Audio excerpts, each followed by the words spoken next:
Bonjour l'Église. Alors, ce matin, nous allons parler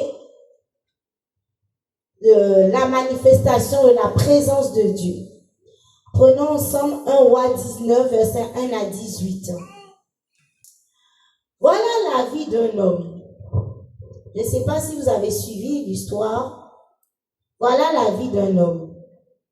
Cet homme s'appelait Élie, qui était un prophète de l'Éternel, et qui est arrivé dans un carrefour de sa vie où tout s'est sombré devant lui. Il cherche à s'enfuir parce qu'ils veulent ôter sa vie. Vous voyez, depuis toujours, les hommes de Dieu ont toujours été attaqués. Depuis la nuit des temps, depuis la création, je dirais, les hommes de Dieu, les serviteurs de Dieu sont toujours d'attaque. Pour ceux qui étaient là à la réunion d'hier, ils ont toujours, même quelle que soit la personne que Dieu appelle, quelle que soit l'onction que tu es attaqué de toutes sortes. Voilà cette femme, Jézabel, qui cherche à lui ôter la vie. Parce que Élie, je ne sais pas si vous vous rappelez de son histoire, il avait tué 400 prophètes.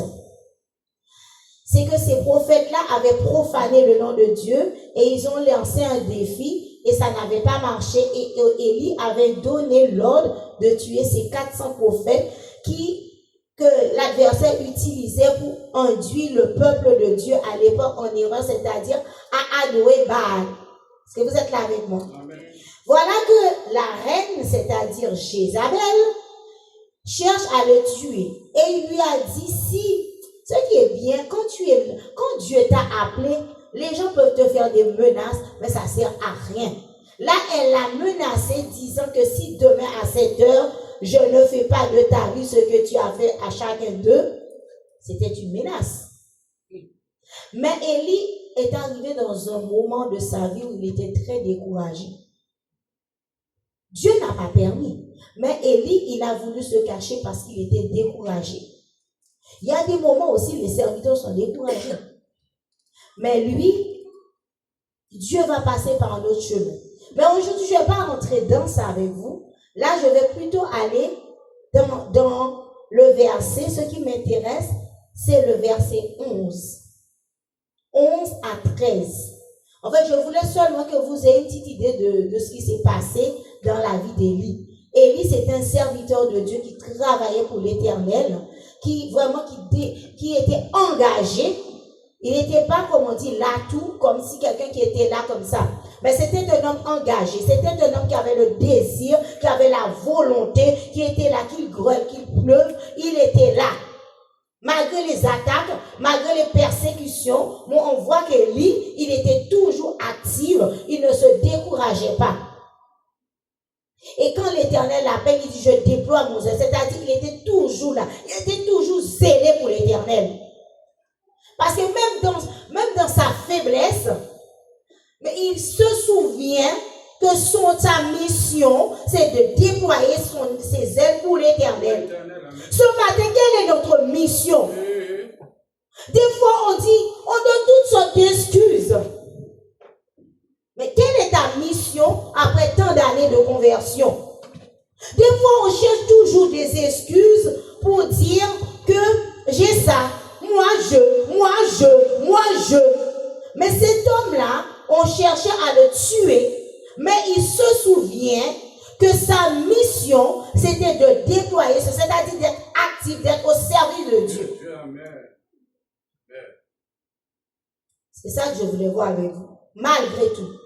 Jusqu'ici, personne, aujourd'hui, là, la journée d'aujourd'hui, on ne cherche à tuer personne. On ne cherche à tuer personne. Et pourtant, on dit tous, on est tous des chrétiens. Nous allons voir verset 11. Je vais reprendre parce qu'on voit quand même dans tout ça, Élie, il a traversé le désert. Traverser le désert, c'est pas quelque chose de facile. Hein? Tu peux être en France, là, tu traverses le désert. Hein? Tu peux être en France, là, en tant que serviteur de Dieu, tu traverses le désert. Le désert, c'est pas aller dans la montagne, là, comme on disait au pays, je vais à la montagne. Tu peux être là, tu es dans un désert. Un désert, c'est que tout est sec autour de toi. Il n'y a pas de vie. Le désert, c'est un lieu où c'est sec. C'est pas parce qu'il y a le froid, c'est pas parce qu'on a le luxe qu'on n'est pas dans le désert. Moi, je peux dire actuellement, là, nous sommes dans un désert. C'est vrai, on essaye, les serviteurs, les administrateurs de l'église essayent de maintenir l'église en vie, mais c'est un désert. C'est ça le désert spirituel. Des fois, on est tellement desséché, on est dans un désert spirituel, on ne le voit même pas. Ça fait longtemps qu'on ne le voit même pas. Mais Élie, il a traversé le désert, il a réussi. Dieu lui a redonné courage à chaque fois. Dieu lui a redonné courage. Des fois, on vous tend la main, mais vous ne voulez pas la main. Vous restez sur votre position. Mais là, cet homme, c'est Dieu même qui lui tend la main. Et c'est pour cela que on va rester on va parler un petit peu qu'est-ce qui se passe dans le désert. Et comme j'ai précisé, le thème de ce matin, c'est la manifestation de la présence de Dieu. Dans un désert, Dieu peut se manifester aussi. Mais à condition que toi et moi, nous le voulions. Là, nous allons analyser ensemble les caractéristiques de ces 4 éléments qui se sont produits dans la vie d'Élie. On prend ensemble le verset 11. L'Éternel dit, sors, tiens-toi dans la montagne devant l'Éternel. Voici, l'Éternel passa. Et devant l'Éternel, il eut un vent fort et violent. Retenez avec moi, ne vous laissez pas distraire, qui déchira les montagnes et brisa les rochers. L'Éternel n'était pas dans le vent. Et après le vent, ce fut un tremblement de terre. L'Éternel n'était pas dans le tremblement de terre. Et après le feu, un murmure doux et léger.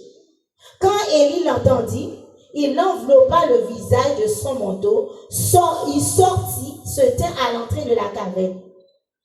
Et voici une voix lui fit entendre, que fais-tu ici? C'est que j'aime avec Élie. Il répondit, je déploie mon zèle pour l'Éternel des armées. C'est là qu'on va analyser. Il y a 4 éléments. Si vous avez entendu la lecture, quels sont les 4 éléments? Quels sont les 4 éléments qu'on va analyser ensemble? Attends, pasteur, laisse les autres voir si les autres sont là avec moi aussi. Les autres qui sont au fond derrière là, quels sont les éléments qui sont que vous pensez que je peux analyser? J'entends pas. La sœur vient de le dire, le feu, le tempête et le mur, c'est les étoiles. D'accord. Alors on a dit vent, tremblement de terre, feu et un doux murmure. C'est là qu'on va arriver aujourd'hui. Alors, on voit quoi? Ce passage nous invite à une profonde réflexion. Aujourd'hui, beaucoup de communautés religieuses sont des adeptes du bruit et de l'ambiance. Pour eux, tout ça reflète la gloire de Dieu. Aujourd'hui, on entend souvent, quand il y a un culte, quand il y a une réunion, ça ne fait pas du bruit, le Saint-Esprit n'est pas là. Est-ce que c'est pas vrai? Dès qu'il n'y a pas les instruments de musique, il n'y a pas les gens te disent, ah, j'étais pas dans le bain. J'étais pas dans le bain. C'est ça qu'on appelle le tremblement de terre. Le tremblement de terre, c'est-à-dire ça bouge, ça secoue, on transpire. Ah, le Saint-Esprit est là, hein? On a beaucoup transpiré, frère Poché. Hein? C'est sûr que le Saint-Esprit est là. Pas vrai? Oh, toute ma robe était trempée. Ouh là là, c'est la première fois que j'ai une adoration aussi extraordinaire. Hein, frère Albert? Parce qu'il y avait la tempête dans l'église. Quand m'a dit il y a une fois, on partageait une salle avec quelqu'un, il y avait tellement la tempête, ils ont même défoncé les tangas qui étaient là. Ils ont fait un trou, tellement l'onction était là ce jour-là dans cette église. Ils ont démonté le truc. Ça veut dire que le Saint-Esprit était tellement présent, la présence avec une onction. Attention quand tu passes aussi pour ne pas prendre un coup de poing, parce que l'onction est tellement présente. C'est ça les gens pensent. Mais on voit. Qu'est-ce que signifie un tremblement de terre? C'est quoi pour vous un tremblement de terre? Un tremblement de terre, ça veut dire que les choses s'écoutent. Des fois, ça peut ramener des morts, des dégâts aussi. Le tremblement de terre, ça secoue vachement. C'est impressionnant, quoi. C'est impressionnant. Bah oui. Les chaises, les gens tombent. C'est ça. On souffle. Il y a des mouvements qui se font. C'est ça. Alors il y a le tremblement. J'aime bien cette église. Quand j'arrive là, il y a un tremblement de terre. Et c'est ce qu'on attend. On aime les choses brouillantes. Mais oui, des fois, il faut savoir se taire et être dans le silence. On voit aussi, il y a eu encore quoi après le tremblement de terre? Il y a eu un vent aussi. Et c'est quand ça ventile là, quand je viens, je commence à souffler sur vous là, envoyer les mouchoirs, tout ça. C'est bon là, le Saint-Esprit est là. Ça peut être oui, ça peut être non. Non, parce qu'on aime, c'est ça qu'on qualifie, parce qu'on parle de la manifestation de la présence de Dieu. Quand on regarde le passage, Élie, en fait, il y a eu tous ces éléments. Vous êtes d'accord avec moi? Il y a eu tout ça. Il y a eu du feu. Hein? On voit que tout le monde court là, ça chauffe. C'est ça. Hein? On sent que c'est bon là. On transpire beaucoup, hein, Sean. Tu nous as pas fait assez courir dans l'église. Hein? Moi, il y a une fois, il y a un serviteur qui est venu dans une église. Il a pris un frère. Il a dit, cours, tu cours, tu montes, tu cours. Le pauvre là, il est en train de courir comme ça. Parce qu'il a besoin d'onction, il a besoin d'être oint par cet homme qui se disait évêque. Il lui a fait combien de 100 pas comme ça pendant sa prédication. Il a dit courir. Et le monsieur très intelligent en train de courir comme ça pendant qu'il prêche. Et tu vois, mais chose réelle. Hein? Et moi je regardais, je secouais ma tête, j'ai dit, quand quelqu'un n'a pas le Saint-Esprit, c'est ça qu'on fait aux gens. Quand tu n'as pas l'Esprit de Dieu en toi, on te veut vers n'importe où. Je les regardais, j'ai secoué ma tête et je souriais. J'ai dit, regarde-moi ça. Des gens qui ont des années de conversion. Quelqu'un vient dans une église et il te dit, pendant ma prédication, tu fais des allers-retours comme ça. Et le monsieur fait ça comme ça. Je regardais les gens. Et je disais, c'est triste. C'est triste. C'est parce que c'est des gens qui ne se nourrissent pas spirituellement. Quand tu lis la parole de Dieu, quand tu prends le temps, excuse-moi l'expression, il n'y a pas qu'à faire macaque comme ça dans l'église. C'est-à-dire qu'on ne peut pas te faire n'importe quoi, c'est Raphaël Albert. Hein? C'était ça, les gens couraient. Là, je vous dis, il faut savoir se taire et être dans le silence. Parce que Dieu, le plus souvent, Dieu nous parle dans le silence. Moi, quand j'ai quelque chose à dire à mon mari, on va se le dire dans le silence. C'est pour ça que quand il y a plein de bois dans une salle, si une personne parle, est-ce qu'on le comprend? Est-ce qu'on comprend ce que la personne dit? Est-ce qu'on entend ce que la personne dit? Si tout le monde parle ensemble, c'est pour ça qu'on dit, Habakkuk dit, faites silence dans la présence de Dieu. Hein? Nous sommes dans la présence de Dieu. On fait silence. Mais si tout le monde est agité, vous croyez que Dieu agit dans l'agitation? Vous croyez que Dieu parle dans l'agitation? C'est le plus souvent, c'est dans le calme que Dieu parle. Combien de serviteurs qui nous ont rapporté que Dieu m'a parlé alors que j'étais en train de sauter? Je ne sais pas si vous avez pas ça pour dire ça. Ou bien vous réglez vos affaires et Dieu, hein, vous faites n'importe quoi et Dieu vous parle comme ça. Là, c'était un murmure doux et léger. Il faut être à l'écoute pour entendre la voix de Dieu. Il y a des fois quand on prie avec quelqu'un, on a fini de prier, on dit on fait quelques minutes de silence, ça tout le monde est troublé. Parce qu'ils ne sont pas habitués à être calmes. Dès que tu pries avec une personne, après tu prends 5 minutes, même pas 5 minutes, 2 minutes.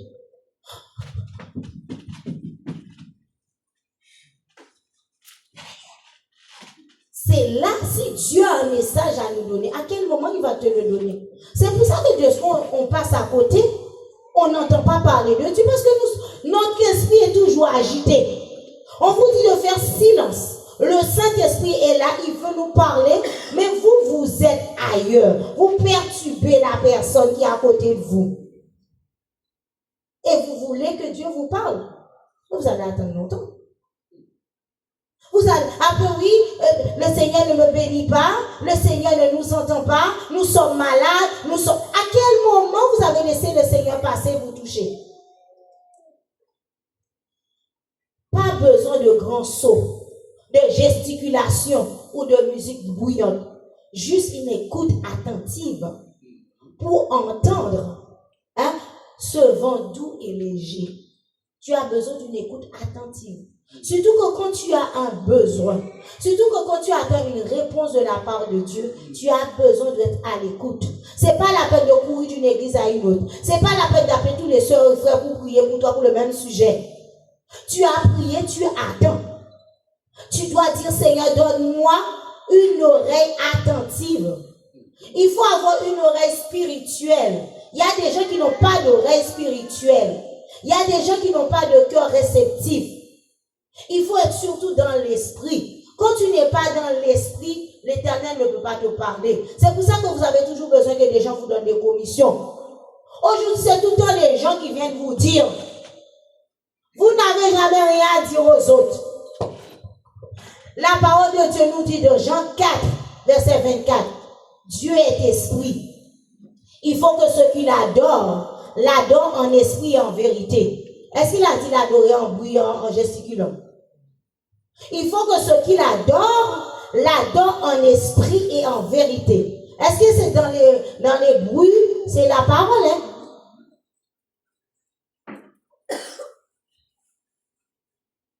C'est ça que nous devons apprendre à comprendre comment Dieu se manifeste. Tant qu'on ne va pas comprendre ça, on va faire beaucoup de mouvements nuls. On va faire des programmes, beaucoup de programmes pour satisfaire la chair. Mais le Saint-Esprit ne sera pas là-dedans. Des fois, on est dans le programme. On pense qu'on est dans la vie de l'Esprit. Excusez-moi de vous le dire, mais on passe à côté de la mission de Dieu. Et Dieu ne peut pas nous toucher. Dieu ne peut pas nous parler. Dieu ne peut pas nous transformer. C'est pour ça que pendant des années, on est au même niveau. Pendant des années, on est au même niveau parce que le Saint-Esprit ne trouve pas la place pour nous transformer. C'est pas qu'il ne veut pas, mais on se rend pas disponible. On est dans les programmations. On est programmé.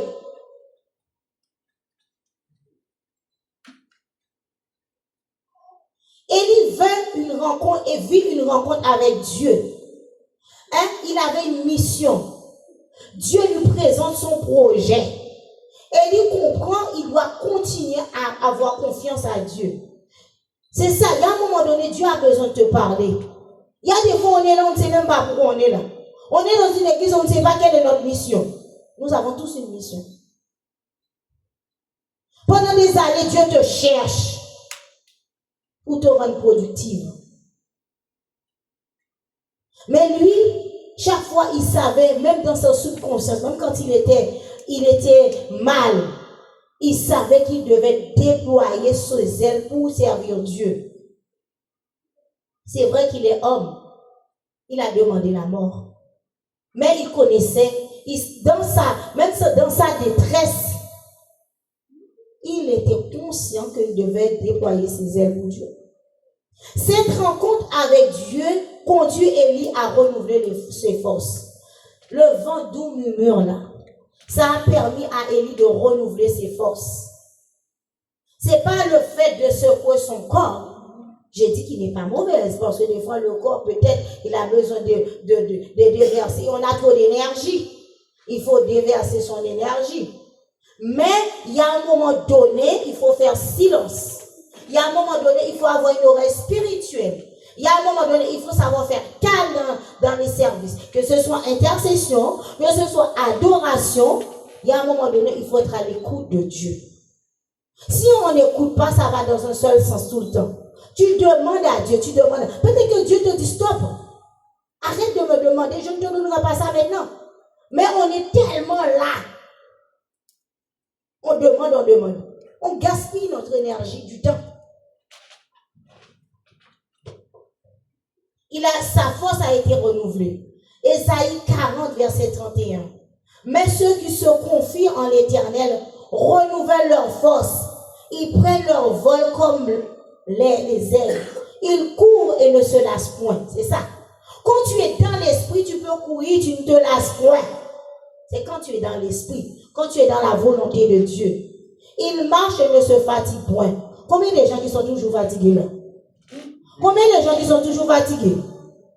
C'est ça, c'est Dieu qui donne ça. Quand tu es dans l'esprit, même quand tu es fatigué, Dieu te donne la force. Tu vas te coucher à minuit. Si tu dois venir ici, c'est toi qui prêches, Dieu va te donner l'énergie pour prêcher. Dieu va te donner le temps pour préparer ta prédication. Dieu va te donner le temps pour préparer ta louange. Dieu va te donner la force pour venir jouer la musique. C'est Dieu qui renouvelle nos forces. C'est pas dormir qui renouvelle tes forces. C'est pas beaucoup de paroles inutiles. C'est pas ta volonté qui renouvelle tes forces. C'est Dieu. Et quand tu disposes du temps pour Dieu, il te donne aussi la force. Il y a des fois, moi j'ai déjà fait cette expérience. Plusieurs fois, j'ai beaucoup à faire dans mon travail, dans ma vie professionnelle. Plus dans l'église. Mais quand je fais le choix de faire passer les choses de Dieu avant, je gagne un temps fou dans les autres choses. Et comment Dieu me bénit. Même quand tu investis, il y a des fois, on voulait rassembler de l'argent pour faire des travaux à la maison. L'argent passe dans les choses pour le dernier. Après, j'entends un coup de fil, Madame Pierre, on te propose de faire telle chose pour toi gratuitement. Hein? Est-ce que vous voyez? C'est les gens qui m'appellent, qui me font des... On essaie de rassembler l'argent. On arrive, l'église en difficulté. On donne l'argent. Et puis quelques temps après, soit quelqu'un me le donne en cadeau. En cadeau. Je reçois le cadeau avec l'argent que je mettais de côté. Mais j'ai servi pour le travail de Dieu. Parce que c'est ça, c'est ce qu'on n'arrive pas à comprendre. Plus tu investis chez Dieu, plus Dieu investit chez toi. C'est ça, déployer son zèle. C'est pas venir s'asseoir à l'église seulement. C'est pas venir s'asseoir à l'église seulement. Déployer ses ailes, c'est avoir un dévouement pour l'Éternel. On voit comment Élie a retrouvé des forces, malgré Jézabel la menace. Et le but de chacun d'entre nous, de chacun de nos rencontres avec Dieu, c'est des moments en intimité. Parce que Dieu te cherche dans l'intimité. Dieu te cherche, Dieu nous cherche dans l'intimité. On aime bien l'effet bande, l'effet groupe. Mais Dieu te cherche dans l'intimité. Même dans les groupes aussi. Tu peux être dans les groupes, mais tu as une intimité personnelle avec Dieu. Il y a des fois, les gens te disent, je ne te sens pas. C'est pas parce que la personne n'est pas agitée comme toi qu'elle n'est pas dans l'esprit. Il y a des gens, ça le perturbe parce qu'elle a envoyé un chant chaud et toi, tu es pris dans ton cœur avec Dieu. Ça perturbe. Ça, c'est son intimité avec la personne. La personne n'est pas venue pour toi.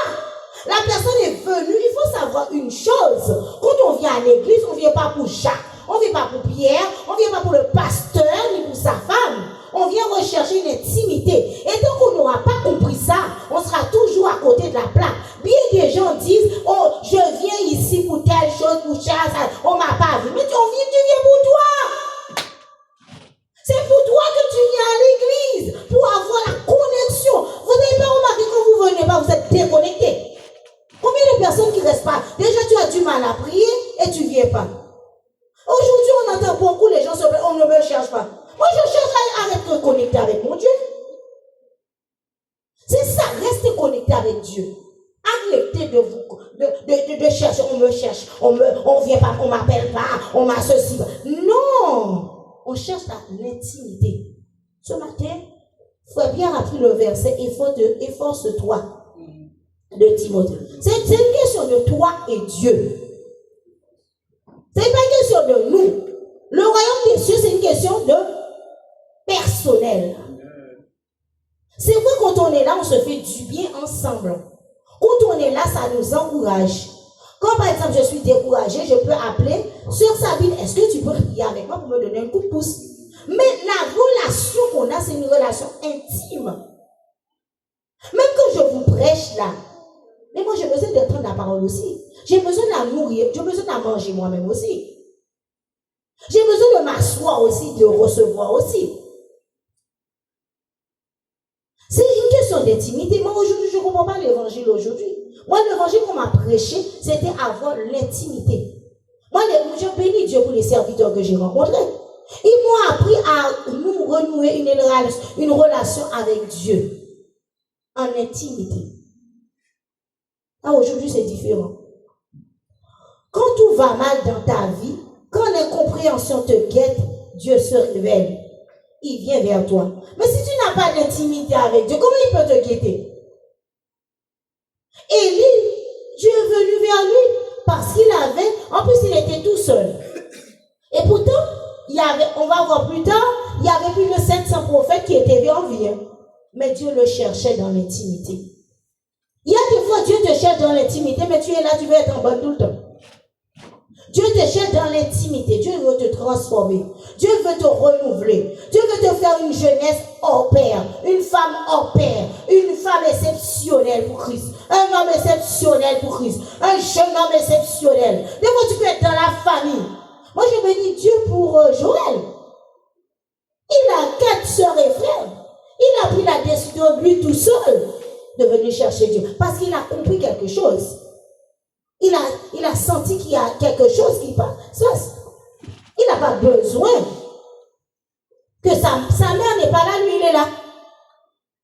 Ça c'est l'exemple, c'est parce qu'il a compris que il y a quelque chose, il faut qu'il se bouge. Il y a des gens qui sont au sein de l'église même, qui attendent qu'on vienne les bouger. Lui il était tout seul, il a senti qu'il faut se bouger. Mais quand Dieu te guette, Dieu nous guette ce matin. Il s'exprime, il s'explique. Pour l'entendre, fais silence et écoute. Ne panique pas. Sois confiant. Attends en silence le secours de l'Éternel. Il ne faut pas confondre non plus émotion et l'onction. Parce que des fois, il y a beaucoup d'émotions. C'est pour ça que j'ai parlé des 4 éléments là, vent, tremblement de terre, feu. Il y a des fois, il y a beaucoup d'émotions. Mais il n'y a pas d'onction dedans. L'onction, c'est le revêtement spirituel. C'est quelque chose de spécifique. C'est quelque chose, c'est le Saint-Esprit qui met une certaine habilitation, qui te donne une puissance. Et quand la personne a cette puissance, tu le ressens. Il y a des fois, c'est de la charnalité qui est là. Il y a des fois, ce n'est pas le Saint-Esprit qui utilise la personne. C'est le côté charnel. Tu peux avoir une belle voix comme Rossignol. Tu chantes très bien. Regarde les chanteuses du monde. Elles chantent très bien. Mais elles n'ont pas l'onction pour chanter pour l'Éternel. Est-ce que vous voyez la différence? Parce que la personne qui a l'onction, moi, il y a une soeur qui dirigeait une église. Elle chantait très fausse. Mais mon Dieu, la dame avait une onction sur elle, tu ne voyais même pas ça. La dame, elle dirigeait l'église, elle chantait fausse. Mais avec l'onction qu'elle avait sur elle, tu ne regardais même pas aux notes qu'elle faisait. Tu sentais quand tu rentrais dans l'église, il y avait une... Vous voyez la différence?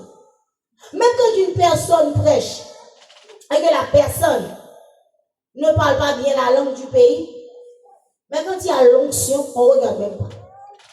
Quand il y a une onction, on ne regarde pas si la personne dit il ou elle, il femme ou il homme, je ne sais pas, mais on ne voit pas ça. C'est l'onction. Est-ce que vous voyez la chose? Des fois, tu peux avoir beaucoup d'émotions. mais c'est pas, le Saint-Esprit n'est pas avec toi. Mais les gens qui sont aveugles spirituellement sont dedans. Qu'est-ce que vous voyez? Les gens aveugles spirituellement, ils aiment les choses émotionnelles. Mais quand tu cherches l'onction, quand tu vois ici, il y a une différence. Quand tu vas rentrer dans l'église, tu dis cet homme-là, peut-être qu'il ne parle pas, il n'est pas très éloquent, mais mon Dieu, il y a quelque chose qui dégage en lui dans sa prédication. Il y a quelque chose qui dégage en lui dans sa façon de louer. C'est ça que nous devons rechercher avant tout, c'est l'onction. Vraiment, la véritable rencontre avec Dieu nous ramène vers une vraie adoration. Tant qu'on n'a pas rencontré Dieu, on n'aura jamais la vraie adoration. On n'aura jamais la vraie adoration. Et la vraie adoration ne se passe pas qu'à l'église. La vraie adoration se passe en tout le temps, en tout lieu. Beaucoup de gens se plaignent, j'ai rien reçu. Je suis désolée, je reprends ce mot, même si ça a été dit. Hier, excusez-moi pour les oreilles que je blesse. La vraie adoration, tu l'as tout le temps chez toi. Même pendant que tu nettoies ta maison, tu mets ta musique chrétienne, tu nettoies ta maison, tu fais ta machine, tu repasses, tu es en adoration. On n'est pas obligé de venir là, d'attendre que deux personnes nous ramènent vers le ciel. Et quand tu as cette vraie adoration qui coule de source en toi, quand tu rentres dans une assemblée, ça fait une fusion. Et c'est là qu'il y a le feu. C'est là qu'il peut y avoir de bons tremblements de terre parce que mon cœur est préparé bien avance avec l'adoration. C'est pas ici que tu viens gratter ta gorge pour trouver un chant. C'est depuis dans la semaine, je me dispose, je me prépare psychologiquement à la rencontre de mon Dieu pour lui donner une vraie adoration. Quel type d'adoration? C'est pas parce que je ne dirige pas que je n'ai pas une adoration à donner à l'Éternel. Que je n'ai pas un remerciement à donner à l'Éternel. C'est pas parce que je ne connais pas la chanson que je ne peux pas donner. Moi, je suis arrivée aux États-Unis dans une église jamaïcaine. J'ai été bénie. Et je ne disais pas un mot en anglais à l'époque. J'ai été bénie, tout était en anglais. Quand ils ont commencé à chanter, j'ai senti qu'il y a une frisson en moi. Je me suis transportée par la mélodie de la chanson. Je ne connaissais pas les paroles, je n'arrivais pas à chanter en anglais à l'époque. Mais la mélodie, j'étais tellement bénie. Après, j'ai ramené une personne dans cette même église. Je lui ai dit, voilà, je suis bénie dans cette église. L'autre qui est arrivé, oh, regarde les cheveux de la dame, elle a une perruque. Elle a commencé à critiquer, ils ont commencé à critiquer. Moi, je suis rentrée pour être bénie. J'ai ramené un jeune avec moi, un jeune garçon avec moi. Il est passé quand je lui ai dit, j'aime bien cette église, je veux aller dans cette église. Il me demandait, pourquoi tu ne veux pas rester avec nous? J'ai dit, parce que je me sens mieux avec eux que chez vous. Je me sentais bien dans l'église où je ne parlais pas la langue que chez vous. Il a dit, je vais voir. Quand il est arrivé, oh, elle a ça. Et elle a ça. Ils ont des chaînes. Ils ont chi. Mais c'est pas ça. C'est pas ça que je suis venue te dire. Je n'ai pas dit que je veux faire la police. Et il est venu comme un détective. Regardez, oui, ils ont une chaîne, ils ont une bague, ils ont un pantalon. Moi, c'est pas mes oignons. Moi, je suis venue adorer mon Dieu. Je ne suis pas venue respecter les gens. Ça, c'est ta vie. On t'a dit d'avoir une relation intime. Si Dieu te veut comme ça, c'est toi. Mais de quel droit dois-je venir respecter les gens et dire que je ne suis pas béni parce que la personne avait une perruque? Et alors? C'est ta tête qui me bénit, c'est ta tête qui est l'esprit, le Saint-Esprit alors. Des fois, on se met des barrières et puis on dit on n'est pas béni. Mais ça, c'est toi. On vient avec un esprit de jugement. Mais moi, j'étais venue avec un cœur ouvert. J'ai cherché une église pour adorer. J'ai cherché une église pour adorer. La pauvre dame là qui l'entendait crier, la pauvre, et c'est une dame américaine très chic. Je crois qu'elle avait un petit problème, elle avait perdu ses cheveux.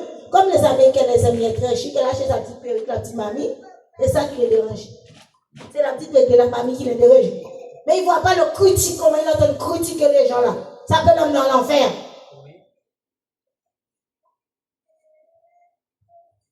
Et nous, là, je reviens encore, la véritable rencontre avec Dieu nous ramène vers une vraie adoration. Quand tu as rencontré Dieu, tu adores Dieu pour ce qu'il est, pour ce qu'il fait et pour ce qu'il a toujours été dans ta vie. Voilà les objectifs. Moi, j'adore Dieu parce qu'il est Dieu, parce qu'il m'a créé. Je n'adore pas Dieu parce que j'ai cherché une voiture, il m'a donné une voiture. Je viens qu'aujourd'hui dire merci à Dieu parce que j'ai changé ma nouvelle voiture. Ou bien on m'a donné une promotion dans mon travail. Si c'est que pour les biens matériels, c'est normal qu'on n'a pas de parole. C'est normal nos adorations sont maigres et pauvres. Il n'y a pas de goût, il n'y a pas de sens, vous n'avez pas de parole parce que vous ne savez même pas pourquoi vous adorez Dieu. Mais quand on sait pourquoi on adore Dieu, on ne regarde pas ce qui se passe autour de soi. Elle nous ramène à comprendre que seul Dieu est capable de donner du sens à notre existence. C'est Dieu qui est capable de donner du sens. Tu peux avoir des millions et les gens ne te calculent même pas ou bien te calculent pour tes millions. Mais quelle que soit ta situation, Dieu te donne un sens à ta vie. Combien de fois tu te maries avec un homme qui t'aimait beaucoup parce que tu étais belle, parce que tu étais beau, et lui, tu fais un accident, tu tombes sur une chaise à roulotte et il te laisse. Mais Dieu, il donne toujours un sens à ta vie. C'est ça qu'on doit voir. C'est comme ça qu'on doit, pour rentrer dans cette intimité, comment j'étais, comment je suis maintenant, qu'est-ce que Dieu a fait dans ma vie. Lui seul est digne de recevoir notre adoration. Je viens pour donner mon adoration à mon Dieu, celui qui est digne. Je ne viens pas pour un homme. Je ne viens pas pour personne. Rencontrer Dieu, c'est sortir du chawa de nos vies, du tumulte de notre existence. Quand tu rencontres Dieu, tu sors de ta vie, là, de ta zone de confort, de tes habitudes, de tes coutumes, de tes pratiques. Quand tu rencontres Dieu, tu sors de tout ça. De tous ces éléments. C'est comme la femme samaritaine. Il a dit, j'ai vu un homme qui m'a dit tout ce que je fais. Tout ce que j'avais fait. Parce que cette femme savait où elle était. Dans quelle situation était sa vie. Elle était heureuse que Dieu lui ait démontré comment était sa vie. Elle a accepté de se laisser transformer. Elle est devenue une évangéliste. Parce qu'elle est en train de proclamer. C'est ça. Quand tu rencontres Dieu, voilà ce que Dieu fait de ta vie. Hein? Tous les trucs. Des fois, on est en Christ, mais on garde les mêmes pratiques, les mêmes habitudes. Des fois, on dit qu'on donne notre vie à Dieu, mais on ne veut pas laisser les choses anciennes. On ramène tout notre passé, toutes nos habitudes, toutes nos coutumes. On a la nostalgie du passé. J'étais au pays. Si c'est comme ça au pays, il faut que ce soit comme ça. Mais quand j'ai accepté Dieu, je dois être une personne sociablement ouverte. Je suis devenue sociablement ouverte parce que Christ m'a régénérée. Je ne peux pas tout le temps me plaindre pour des petits bobos parce que je suis une nouvelle créature. Si je ne trouve pas de l'eau glacée aujourd'hui, c'est de l'eau chaude. Je bois. Rencontrer Dieu, c'est sortir du désordre de nos activités. Des fois, on est dans le désordre. Ce n'est pas le désordre seulement à aller pécher. Hein. Il y a toutes sortes de désordres. On est désorganisé. Quand on rencontre Dieu, on est ordonné, on est cadré. Il y a des comportements qu'on n'a plus. Si on vous dit tout le temps les mêmes choses, c'est parce que vous n'avez pas encore rencontré Dieu. C'est parce qu'il y a quelque chose qu'on n'a pas encore compris. Quand on a compris, il y a des choses qu'on ne va même pas vous dire. Dieu remet de l'ordre. Est-ce que vous comprenez? Quand Dieu rentre dans une vie, il met de l'ordre. Si tu es toujours désordonné, c'est que Dieu n'est pas encore rentré dans ta vie. Parce que Dieu, c'est un Dieu d'ordre et de discipline. Si tu n'es pas discipliné, c'est que Dieu n'est pas encore rentré totalement dans ta vie. Son projet pour nous a pour but de nous sortir de l'engrenage néfaste. C'est-à-dire, des fois, on était en maillonné, assaisonné dans des choses néfastes, dans des choses mal organisées. Il veut sauver nous. Il veut redonner vie à notre vie. La vraie vie commence dès ici-bas. La vraie vie commence dès ici-bas. Ce n'est pas dans le ciel seulement. il a des projets pour nous. Dieu a des projets pour toi. Les yeux te pénétrer. Les yeux te toucher. Les yeux parlent avec ce doux murmure dans ton cœur, dans tes oreilles. Les yeux te parler. Quand Dieu chuchote à ton oreille, il redonne vie, il redonne un sens. Même quand tout le monde t'avait abandonné, même quand personne ne s'occupait de toi, mais Dieu, tu auras de la valeur. C'est Dieu qui donne de la valeur. C'est Dieu qui élève. Il y a des fois, les gens te disent que tu ne vas pas réussir. Même dans ta propre famille, on te dit que tu ne réussiras pas. Mais quand tu t'approches de Dieu, les gens sont étonnés de ce que Dieu a fait pour toi. Combien de fois tes parents t'ont rejeté? Et après, c'est eux qui viennent te demander, et t'as pas un 50 € pour moi? Alors qu'avant, tu ne valais rien. Oh, toi là, tu ne vaux rien. Oh, je dis, oh, c'est mon fils, oui, qui est dans le bureau là. C'est ma fille, oui, qui est docteur là. Mais ils n'ont rien fait pour t'aider dans tes études. Certains parents ne t'ont pas aidé. Et puis quand tu es bien placé, je disais, pour nous là, la génération quarantaine, cinquantaine, c'est nous qui avons travaillé pour avoir notre permis, pour avoir notre voiture. Oh, viens me chercher. Viens faire des courses pour moi. Mais ils n'ont pas dépensé un clou pour que tu puisses avoir ton permis. Moi, mes parents n'ont pas dépensé d'argent pour moi. Mais quand ils vont te demander un service, ils vont le faire. Mais aujourd'hui, nous encore parents, on aide nos enfants à avoir le permis. Mais à notre époque, les parents ne nous aidaient pas autant. Hein. Ah, je vous le dis, les jeunes, hein, c'était à nous de cotiser, de passer nos permis, d'avoir nos voitures. En plus, tu as leur service. Elle ne va pas les aider. Tu vas prendre des coups de poing, même si tu as 50 ans. Tu vas travailler pour avoir ta maison, ils ne t'aident pas, et puis ils viennent s'installer chez toi. Et tu n'as pas le droit, ils sont seuls maîtres et chefs chez toi. Voilà. Alors que Dieu, quand tu rencontres Dieu, il fait de toi un homme, une femme. Rentrons dans la gloire de Dieu. Laissez Dieu te pénétrer. Laissez Dieu nous pénétrer. Soyez bénis. Amen.